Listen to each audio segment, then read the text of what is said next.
शुक्रगुजारी करते हैं कि बहुत से नौजवान मुझे मिलते हैं और गवाही देते हैं, अपनी टेस्टामनी को शेयर करते हैं कि खुदावन का शुक्र है भाई सुनील कि हम अब रूहानी तौर पर खुदा में आगे बढ़ रहे हैं। हालेलुया। और इसी के साथ वो कहते हैं कि हम में एक जो चिचकिचाहट थी, शर्म थी, वो दूर हो रही है। इस बात के लिए खुदा की शुक्रगुजारी करते हैं।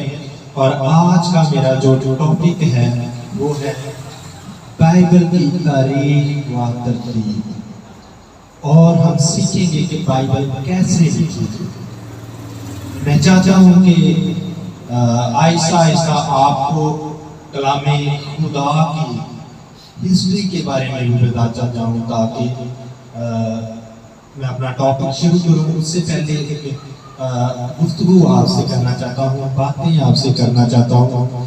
वो बात ये है कि हमें खुदा के कलाम को इज्जत देनी चाहिए और हम खुदा से किस तरह मिल सकते हैं। खुदावंद यीशु मसीह ने कलामे खुदा में फरमाया कि अपनी खुदी का इनकार करो, अपनी सलीब उठाओ और मेरे पीछे हो लो। हर रोज हमें जरूरत है कि हम अपनी सलीब को उठाएं और अपनी खुदी का इनकार करें। हम एक वाक्य देखते हैं कि यूनानी लोग खुदावंद यीशु मसीह को मिलने आए। जनाब यीशु मसीह को पैगाम दिया कि कुछ लोग बाहर आपसे मिलने आए हैं।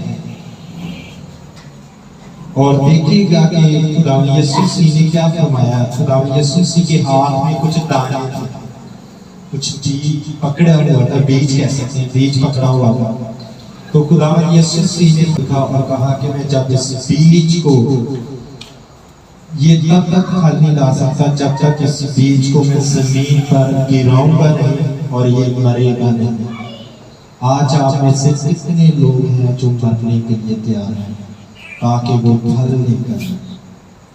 आपने कलामे खुदा में खुदावंद यीशु मसीह की वर्डिंग को रूहुल कुद्दस के तरीका से देखा है।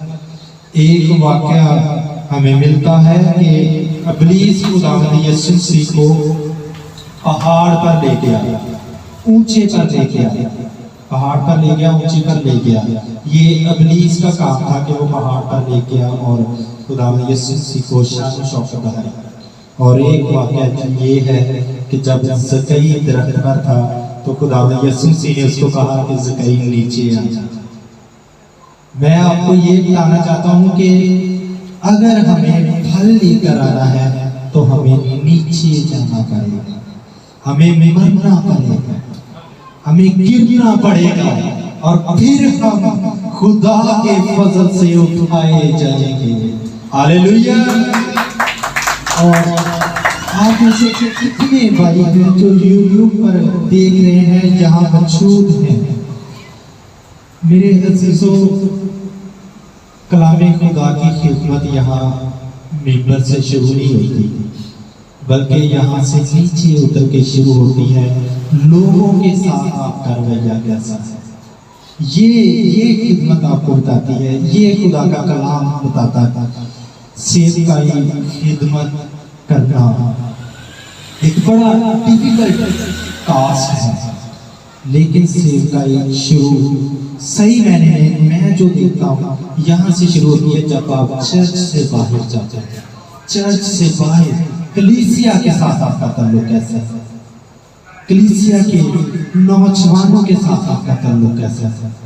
वहां से हमें खुदा का कलाम, हमें क्या होना चाहिए, हमें खुदावंद यीशु मसीह नजर आना चाहिए।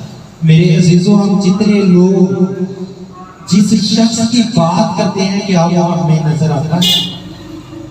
देखने की जरूरत ये है कि हमें जिस हस्ती की हम बात करते हैं कलामे खुदा में से, क्या वो हस्ती हमें नजर आती है?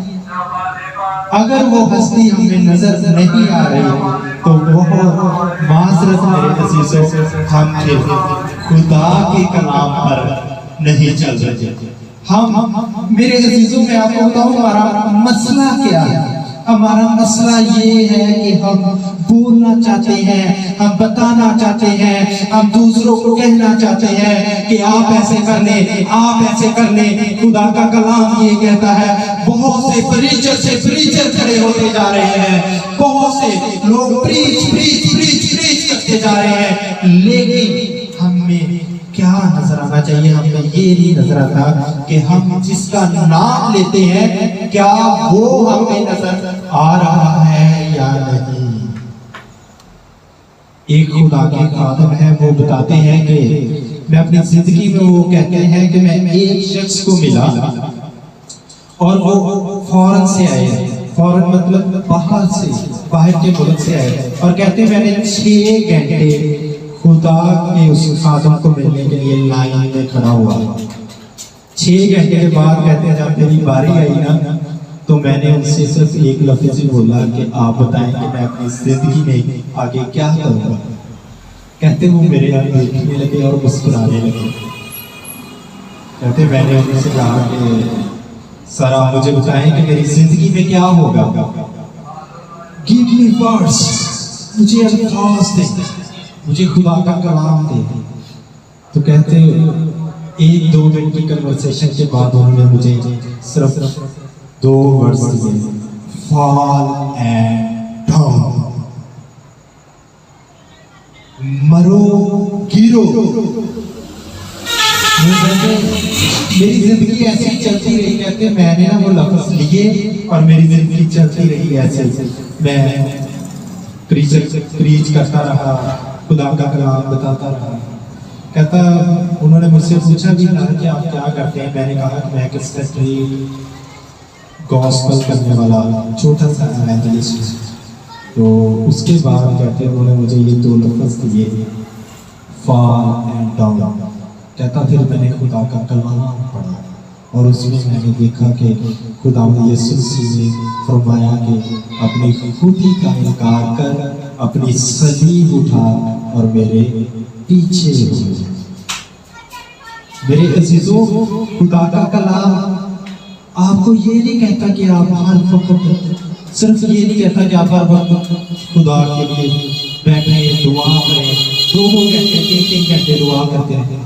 खुदा का कलाम आपको ये भी कहता है कि अपनी खुदी का इनकार करो और अपनी सलीब उठाओ और मेरे पीछे हो। आप सबको और मुझको जरूरत है कि आज हम अपनी खुदी का इनकार करें। जितने यहाँ पर बैठे हैं और जितने लोग यूट्यूब पर देख रहे हैं, आपसे आज मेरा एक सवाल है, कितने लोग हैं जो लड़कियों पर आंखें तकरार से बंद करेंगे और कितने लोग हैं जो ऐसा नहीं कर रहे हैं? आप मुझे कमेंट्स में भी बताइएगा कि कितने लोग हैं जो इस वक्त ऐसा नहीं कर रहे। और खुदा का कलाम कहता है कि ऐसा नहीं करता। और मैं आपको एक बात बताऊं, बहुत से ऐसे लोग हैं जो मोजज़ात को, अभी यहाँ पर लंगड़े चलना शुरू हो जाए, अंधे देखना शुरू हो जाए, तो बहुत से लोग यहाँ पर आ जाएंगे, इकट्ठे हो जाएंगे, लेकिन क्या होगा? वही लोग आपका अखलाक देखकर चले जाएंगे दोबारा। अगर आपसे इसी जगह पर बाइबल क्लास में बैठा साथ वाला भाई कहे ना कि यार एक गिलास पानी दे दो, तो तुम कहो जा यार पी लो, उठे भी आई अगली दफा आएगा नहीं आई। तब दसे यीशु मसीह की डिफरेंट चीज की है, ਉਹਦਾ ਖਲਾਕ ਆ ਜਿਹੜਾ ਕਿਸੇ ਕੋਲ ਨਹੀਂ। ਯਿਸੂ ਮਸੀਹ ਦੇ ਖਲਾਕ ਹੈਗਾ, ਖਲਾਕ ਕਿਸੇ ਉਹਨਾਂ ਦਾ ਖਲਾਕ ਸੀ। ਤੇ ਅਸੀਂ ਸਾਨੂੰ ਜਿੰਨੇ ਲੋਕ ਅਸੀਂ ਸੇਵਕਾਈ ਚ ਜਾਂ ਜਿੰਨੇ ਕਲੀਸਿਆ ਚ ਸਾਨੂੰ ਜ਼ਰੂਰਤ ਆ ਕਿ ਅਸੀਂ ਯਿਸੂ ਮਸੀਹ ਨੂੰ ਆਪਣੇ ਅੰਦਰ ਲਈਏ ਤੇ ਸਾਡੇ ਵਿੱਚੋਂ ਯਿਸੂ ਮਸੀਹ ਨਜ਼ਰ ਆਉਣਾ ਚਾਹੀਦਾ। जब तक साडे विच खुदावंद यीशु मसीह नजर नहीं आएंगे ते तब तक साडे 2-2 घंटे प्रेयर दा ते कलाम दा कोई फायदा नहीं। साढ़े विचों खुदा दा कलाम नजर आना चाहिए। सो मेरे अजीजों, आइए आज हम अपने टॉपिक की तरफ चलते हैं। आज हमारा टॉपिक है कि बाइबल की तरतीब और तारीख, और इसी लिहाज से आज मैंने एक खाका यहाँ पर लगवाया है, चार्ट जिसको कह सकते हैं आप, जिसमें पुराना अहदनामा और नए अहदनामे को मैंने ऐसे तरतीब दिया है, जिसको आप देख सकते हैं, जिसकी दाई जानब दुनिया का शुरू आदम, इब्राहिम, मूसा, दाऊद, असीरी, यीशु की पैदाइश, और बाई जानब हम देखते हैं मजहब इस्लाम का आगाज, सलीबी जंगें, मुगलिया दौर और मौजूदा ज़माना।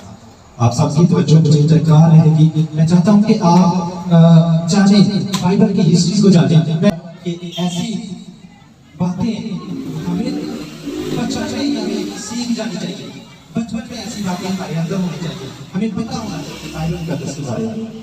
तो मेरे अजीजों, ये है यीशु मसीह की पैदाइश, और ये जो वाक़यात लिखे गए हैं ये यीशु मसीह की पैदाइश के पहले के वाक़यात, और ये यीशु मसीह की पैदाइश के बाद के वाक़यात हैं। इसमें हम देखते हैं कि इब्राहिम, और इससे नीचे सबसे पहले मैं आपको बताना चाहता हूँ, ये जो काफ मीम लिखा है ना मैंने, इसका मतलब होता है कब्ल मसीह।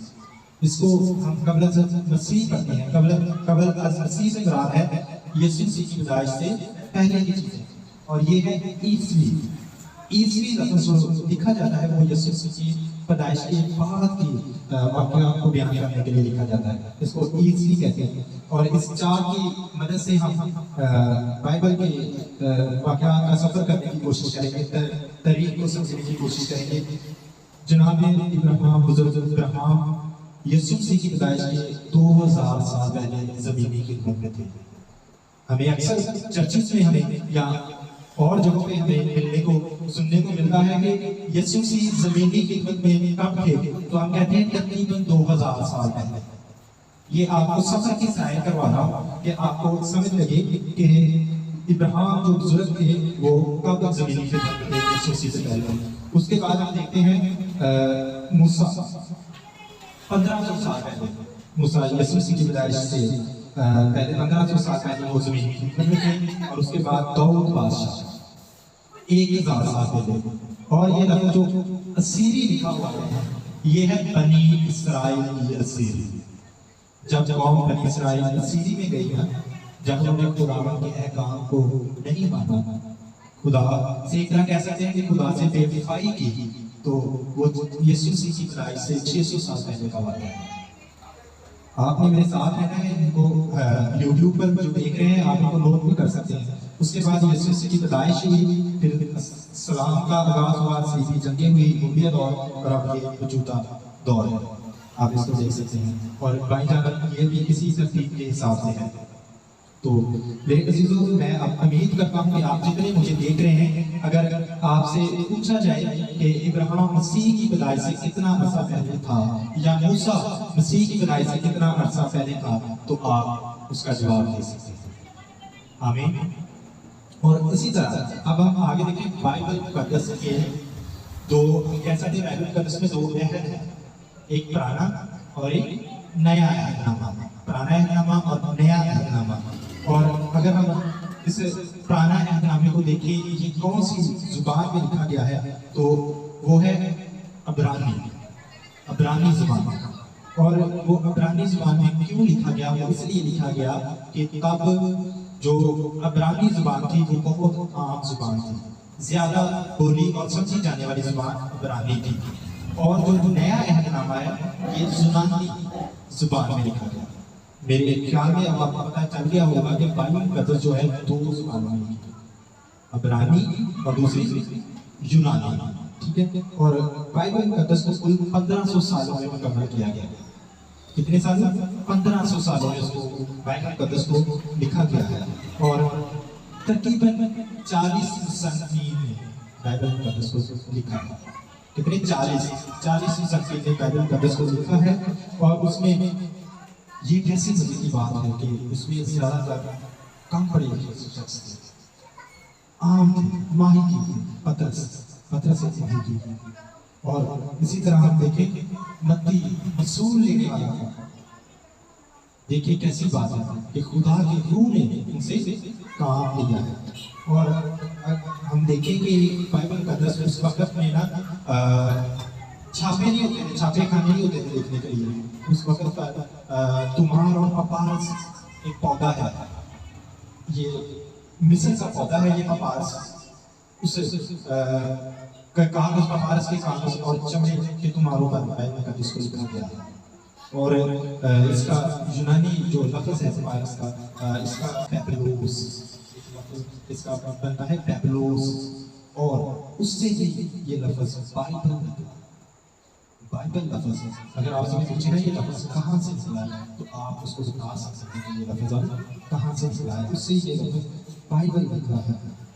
और अब तक कितनी ज़ुबानों में, अगर आपसे सवाल करें कि अब तक कितनी ज़ुबानों में बाइबल मुक़द्दस लिखी गई है, तो 2000 ज़ुबानों में अब तक बाइबल मुक़द्दस का तर्जुमा हो चुका है। तर्जुमा कह सकते हैं उसका, 2000 ज़ुबानों में बाइबल मुक़द्दस का क्या हो चुका है, तर्जुमा हो चुका है। तो मेरे अज़ीज़ों, ये थी बाइबल मुक़द्दस की तारीख और तरतीब। अब मैं आपको बताना चाहता हूँ कि आपको बाइबल मुक़द्दस को पढ़ने की ज़रूरत कैसे है। एक दफ़ा पहले भी मैं मुक़द्दस महफिल में ये सवाल कर चुका हूँ कि जैसा कि मैं अब आपको पूछूँ कि खुदावंद यीशु मसीह कौन है। मैं आपसे पूछूं अगर खुदावंद यीशु मसीह कौन है, जी भाई अल्लाह बता सकते हैं खुदावंद यीशु मसीह कौन है? भाई रज़वान जी जी बिल्कुल। अब देखिए, मैं आपको यहाँ पर यही लफ्ज़ बताना चाहता हूँ, समझाने की कोशिश यही करना चाहता हूँ कि हमें कलाम को पढ़ने की जरूरत किस तरह। जवाब उन्होंने ठीक दिया है, खुदावंद यीशु मसीह खुदा का बेटा है, आदर पुत्र है और असली अब्दी खुदा है। लेकिन आपको बताना चाहता हूँ खुदावंद यीशु मसीह ये भी है जिसने कहा कि तू अपने पड़ोसी से अपनी मोहब्बत कर, क्या कर, झूठ ना बोल, मेरी प्रस्तिश कर, मेरी दुआ कर, हमद के गीत का। हमें कलाम को जो हम जिस जरिया से पढ़ते हैं ना, हमारा वो जरिया हमें देखने की जरूरत है।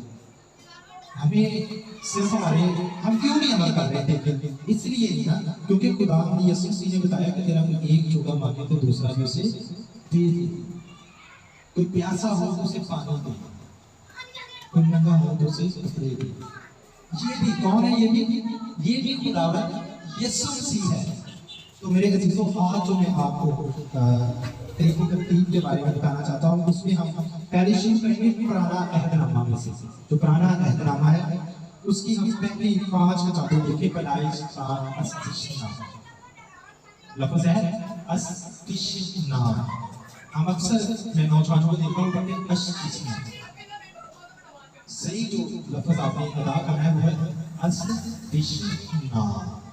पहले सीन को पढ़ना, फिर अस्तिशना लफ्ज़ है। पैदाइश से लेकर अस्तिशना तक ये 5 किताबें तौरात की किताबें। और ये तौरात की जो किताबें हैं, इनमें मूसा को खुदा ने शरीयत दी। हम कवानीन को देखना चाहेंगे। आप पैदाइश से लेकर किताबें मुक़द्दस पढ़ रहे हैं तो आपके ज़हन में अभी ये बात होगी कि ये शरीयत की किताबें, इनमें कवानीन दिए गए। आप इस चीज़ को फॉलो कर सकते हैं कि ये पैदाइश का अस्तिशना तक मैंने जो पढ़ना है ये कवानीन के लिहाज से शरीयत की किताबें मैं पढ़ रहा हूँ, शरीयत के मैं गुजर रहा हूँ। उसके बाद हम 12 किताबें देखें तो यशवा का आस्तर, ये जो 12 किताबें हैं ये तारीख की किताबें हैं। जब आप इन किताबों पर होंगे, इन किताबों का सफ़र कर रहे होंगे, पढ़ रहे होंगे बाइबल मुक़द्दस में से, तो आपने याद करना है ये कौम बनी इसराइल की तारीख के बारे में बताई गई आपको, बादशाह जितनी हुई उनके बारे में बताई गई, और कौम बनी इसराइल ने क्या क्या किया उस बारे में ये किताबें आपको बताई। जब आप पढ़ रहे होंगे, जब आप यशवा से शुरू करेंगे ना, तो आस्ता तक आप जितनी किताबों की स्टडी करेंगे तो आपने सोचा है ये तारीख की किताबें हैं, हम तारीख के बारे में इसमें पढ़ रहे हैं। और उसके बाद जो 6 किताबें आती हैं, अय्यूब का नोहा, अय्यूब का नोहा, ये शायरी की किताबें हैं। इनको हमने शायरी के तौर पर पढ़ा, शायरी के तौर पर इनमें खुदा का कलाम बयान किया गया है, ठीक है।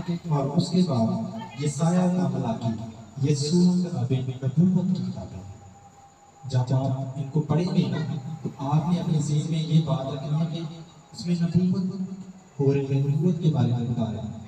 नबूवत होती है आने वाले वक्त के बारे में, इन किताबों से हम नए एहकाम के बारे में जानते हैं और सीखते हैं।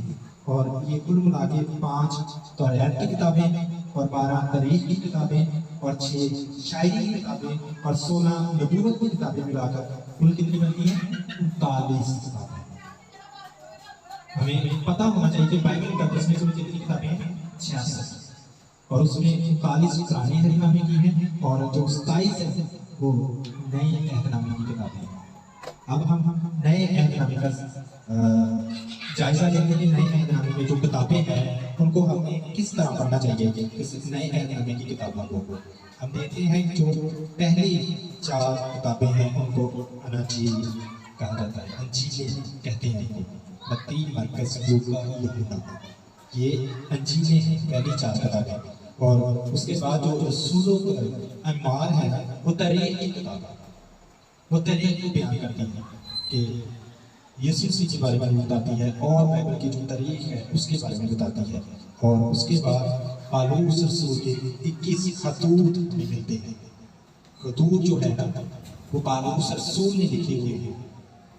अगले सेशन में जब होगा ना उसमें मैं आपको बताऊंगा ये किताबें जो इनके मुसन्निफ़ के नाम भी आपको बताएंगे।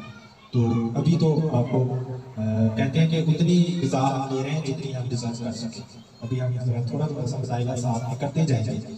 और उसके बाद मुकाशफा की जो किताब है वो है नबूवत की किताब। और ये 4 अंजीलें, एक तरीक़ की किताब, 21 खतूत और एक नबूवत की किताब मिलाकर ये बनती है 27 किताबें। कुल कितनी किताबें हैं बाइबल मुकद्दस की? 66। 39 पुराने अहदनामे की, नए अहदनामे की 27 किताबें, ये बनती है 66 किताबें। और ये जो पुराना अहदनामा और नया अहदनामा है, ये पुराना अहदनामा इब्रानी ज़ुबान में लिखा गया और नया अहदनामा यूनानी ज़ुबान में लिखा गया। और इब्रानी के बारे में हमने देखा कि इब्रानी उस वक्त की आम ज़ुबान थी। जब यीशु मसीह ने ज़मीनी खिदमत शुरू की तो यूनानी बहुत ज़्यादा बोली जाने वाली ज़ुबान थी, जिसकी वजह से फिर मुसन्निफ़ ने यूनानी ज़ुबान को इस्तेमाल किया। मुझे अब भी अफसोस होता है कि अभी पुराने अहदनामे के उर्दू तर्जुमे में ना बहुत से मुश्किल अल्फाज इस्तेमाल किए गए जिससे लोगों को समझने में परेशानी होती है। लेकिन वक्त के साथ जैसे जैसे टेक्नोलॉजी आ रही है वो आसान अल्फाज इस्तेमाल होंगे ताकि लोग जो है वो ज़्यादा से ज़्यादा समझा जाए। अभी उस शहर का नाम है मुझे याद आ रहा है, उसी शहर की ज़ुबान में जब तर्जुमा किया गया ना बाइबल का, तो उन्होंने बाइबल को पढ़ा तो वो बड़े खुश हुए कि जो हमारा खुदा है वो हमारी ज़ुबान में हमसे बातें करता है। तो इसलिए बाइबल मुकद्दस का मुख्तलिफ ज़ुबानों में तर्जुमा किया जाता है ताकि बहुत से लोग जो है ना वो इस कलाम को पढ़ सकें, इससे सेर हो सके, खुदा के कलाम से और अपनी ज़िंदगी में बरकत को हासिल कर सकें। आज का जो हमारा ज़्यादा सेशन की कोशिश की कि आपको कुरान मुकद्दस की हिस्ट्री के बारे में बताया जाए। और पुराने अहदनामे में जब हम पढ़ते हैं तो मैं नौजवानों में देखता हूँ उनमें बड़ी मुश्किल पैदा होती है कि ये आप क्या बता रहे हैं। बाज़ बात हमें ऐसा होता है कि जब हम पढ़ते हैं तो हमें समझ नहीं आती, लेकिन आप मुझे यकीन है कि आपको पता होगा कि पहली शरीयत की किताबें हैं, उसके बाद तारीख़ी किताबें, शायरी की किताबें, ये सब इस तरह चलता है। और नबूवती किताबों को आप नबूवत के तौर से एक स्केच जब आप जेब में रखेंगे ना तो मैं अब इस राह से चल रहा हूँ, ये तरीक़ाकार है, तो आप बाइबल को ज़्यादा समझेंगे और फिर ज़्यादा उसको अपनी ज़िंदगी में आप अप्लाई कर सकते हैं। खुदा आप सबको बड़ी बरकत दे आज के कलाम के वसीला से और खुदा आपके साथ हो। और इसी तरह मैंने आपको एक पिछले हफ्ता में टास्क दिया था कि जितने भी नौजवान हैं वो अपने घरों में जाएंगे और अपने माँ बाप से कहेंगे कि आइए हम सब रात बैठकर खुदा की शुक्रगुजारी करें, दुआ करें, खाना खाने से पहले दुआ करें, काम पर जाने से पहले दुआ करें। तो कितने नौजवान हैं जो इस बात पर अमल कर रहे हैं? वेरी गुड, खुदा आपको बरकत दे। एक दूसरे के लिए जोरदार तालियां बजाएं। और इसी तरह जितने यूट्यूब पर देख रहे हैं आपने भी हमें बताना है कि आप सब जो हमें देखते हैं क्या आपने जो पिछले हफ्ता में हमने आपको एक टास्क दिया था क्या वो अपनी जिंदगी में कर रहे हैं। और इसके साथ आज के कलाम के लिए खुदा की शुक्रगुजारी करता हूँ और हम एक कलाम मुक़द्दस के लिए छोटी सी दुआ करके भाई दाऊद के साथ मिलकर उसके बाद हम अपनी बाइबल क्लास को क्लोज करेंगे। जी भाई। आज हम सब अपने सर को झुकाएं, खुदा के हुजूर दुआ करें। कदूस कदूस मेहरबान दास वाले बाप खुदा हम शुक्रगुजार हैं इस वक्त इस घड़ी इस लम्हा के लिए जो आपने हमारी ज़िंदगी में बख्श दिया ताकि हम मिल बैठे हैं। खुदा तेरे नाम को इज्जत और जलाल देने वाले बन जाए, तेरे नाम को धन्यवाद कहने वाले बन जाए खुदा और मैं खुदा तेरे नाम को खुदा और ज़्यादा बढ़ाते चले जाएँ। एक को छूना, एक को बड़ी बरकत देना है खुदा। आज के कलाम के वसीला से हमें खुदा बड़ी बरकत के लिए है खुदा। आज के कलाम के वसीला से खुदा हमारी जिंदगियां तब्दील करना है खुदा।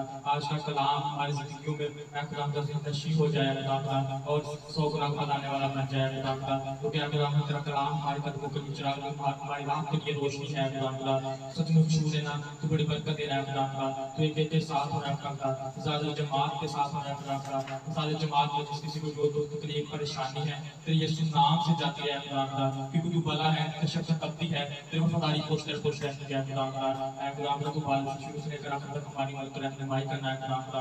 तो हर एक के साथ होना खुदा। तूने कहा अपने नाम से जहाँ कहीं भी दो या जा रखा होंगे मैं सचमुच वहाँ मौजूद हूँ खुदा। हमारा ईमान है खुदा तो तू सचमुच यहाँ मौजूद है। हमारे दुआओं और जातों फरियादों को सुनता, उनका जवाब हमें देने वाला है खुदा।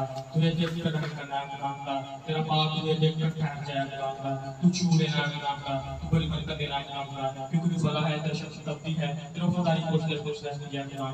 मैंने जो कुछ भी मांगा तेरे प्यार बेटे खुदा यीशु मसीह के नाम से पा लिया।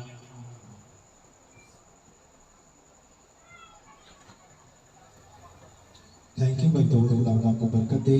और एक और चीज़ जो आपको कहना चाहता हूँ कि खास तौर पर जितने वालिदैन देखते हैं आप अपने बच्चों को सख्ती से बोलें कि बाइबल क्लास में जरूर आए। और आप अपने जो दोस्त हैं, जो आपका भाई है, मैं देख रहा हूँ एक भाई आता है दूसरा भाई नहीं आता है। आप पर जिम्मेदारी है कि अपने भाई को भी खुदा के कलाम से रोशनास करें।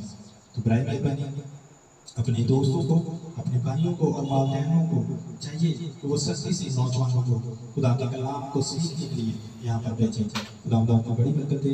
आइए हम अपने सर को करेंगे, आपकी दुआ करेंगे। कदूस कदूस कदूस कादिर मुतलक बाप, आप जो थे, आप जो हैं और आप जो आने वाले हैं, प्यारे खुदा शुक्रगुजार इस वक्त इस लम्हे के लिए खुदा जो आपने हम सबों की जिंदगी में बख्श दिया है। प्यारे खुदा तू असली अब्दी खुदा है और प्यारे खुदा तेरे सिवा कौन हमारी कोमक है, कौन हमारी डाल है, कौन हमारी सिसर है। खुदा तूने अपने कलाम में लिखा है कि जब तुम मेरे हुक्मों पर और मेरे कलाम पर अमल करोगे तो तुम मेरे लोग और मैं तुम्हारा खुदा होऊंगा। तेरे खुदा बेशक हम तेरे कलाम पर अमल करके ही तेरे खुदा हमेशा की जिंदगी को हासिल कर सकते हैं। और तेरे खुदा तूने अपने कलाम में लिखा है कि रास्तबाज खुदा को देखेगी।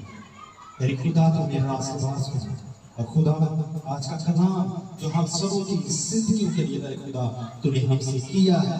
तेरे खुदा आज के कलाम को हम अपने दिल में महफूज रखें और तेरे खुदा इसको दूसरों को पहुंचाने वाले बने, ताकि मेरे खुदा उस अरशादे आसिफ को पूरा करें जो खुदा तूने हमें दिया है। और तेरे खुदा नफरतें हमसे जाती रहे, हसद हमसे से जाती रहे, और तेरे खुदा हर किस्म का लालच तेरे बेटे यीशु के नाम से छोड़े हमारे मित्रों को। और तेरे खुदा हमें तेरे कलाम की एक तड़प पैदा हो जाए। तेरे खुदा तेरा कलाम इस महल्ले में तेरे खुदा आए और नौजवान खुदा अपनी बुरी राहों से तेरे खुदा हटकर तेरे कलाम की तरफ रजू करे और खुदा तेरे कलाम को इज्जत से नशीब करे।